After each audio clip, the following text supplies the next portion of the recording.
Bonjour et bienvenue dans votre revue de presse de ce lundi 13 mai 2019. La désignation de Serigne Saliou Thioune comme le nouveau guide des Thiantakoun après le décès de son père, Cheikh Béthio Thioune, est un des principaux sujets au menu des quotidiens reçus ce lundi au groupe Média du Sud. Le khalife général des Mourides clôt le débat sur la succession du guide des Thiantakoun, souligne Vox Populi, qui affiche à sa une Touba intronise le fils aîné de Cheikh Béthio. Béthio Thioune, fondateur de ce mouvement religieux d'obédience mouride, est décédé mardi à l'âge de 81 ans en France des suites d'une longue maladie. Il a été inhumé vendredi à Touba, la capitale du mouridisme. Serigne Saliou Thioune, Gueule Tapée, est désormais le nouveau guide des Thiantakoun après le rappel à Dieu de son père Cheikh Béthio.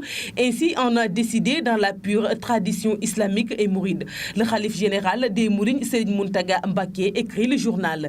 Il ajoute: c'était hier dimanche à Médinatoul Salam, à l'occasion de la cérémonie funéraire qui s'est tenue sous la direction de Serigne Abdou Bass Abdou Khadr Mbacké, porte-parole du khalife général, en présence de nombreux dignitaires de la communauté mouride, de la famille du disparu et de ses disciples Thiantakoun. Le journal relève aussi que Fatim Thioro Thioune, la fille aînée de Cheikh Béthio, semble très en colère contre Aïda Diallo, une des épouses de son défunt père, dont les zélateurs voulaient installer à la tête de la communauté. Succession de Cheikh Béthio Thioune, Touba intronise, Gueule Tapée affiche à sa une Le Témoin. Serigne Saliou Thioune est le nouveau guide des Thiantakoun, souligne également Le Quotidien, estimant que Touba enterre la polémique au sujet de la succession de Cheikh Béthio Thioune. Le khalife général des Mourides a choisi Serigne Saliou Thioune comme le nouveau guide des Thiantakoun, mettant fin à la polémique sur la succession alimentaire par certains talibés qui avaient opté pour Sokhna Aïda Diallo, écrit le journal. Selon l'Observateur, le khalife général des Mourides élève Serigne Saliou au rang de nouveau guide des Thiantakoun. Source A annonce l'ouverture d'une enquête judiciaire pour corruption, complicité de corruption d'agents publics étrangers et fraude fiscale dans le contrat d'affermage de l'eau. Une couche, et non des moindres, est venue s'ajouter au contrat d'affermage de l'eau autour duquel se battent la SDE et la société française Suez. Il s'agit de l'Office central contre la corruption et les infractions financières et fiscales qui a décidé d'entrer dans la danse, écrit le journal, qui signale qu'une demande d'entraide judiciaire a été adressée à certains services.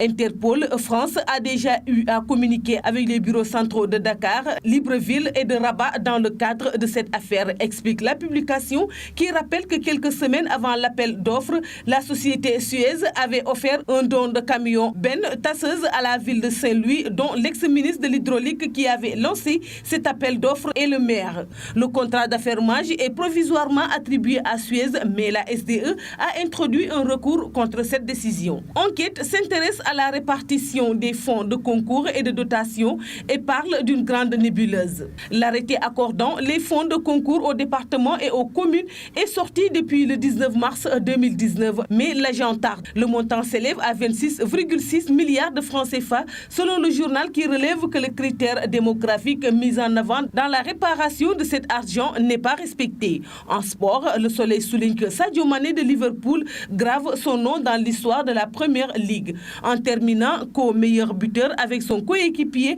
Mohamed Salah et l'attaquant d'Arsenal Aubameyang. Le journal salue une première pour un Sénégalais en Première Ligue. C'est tout pour la revue de presse parvenue à la rédaction du groupe Média du Sud. Merci de nous avoir écoutés. Quant à moi, je vous donne rendez-vous demain. Au revoir.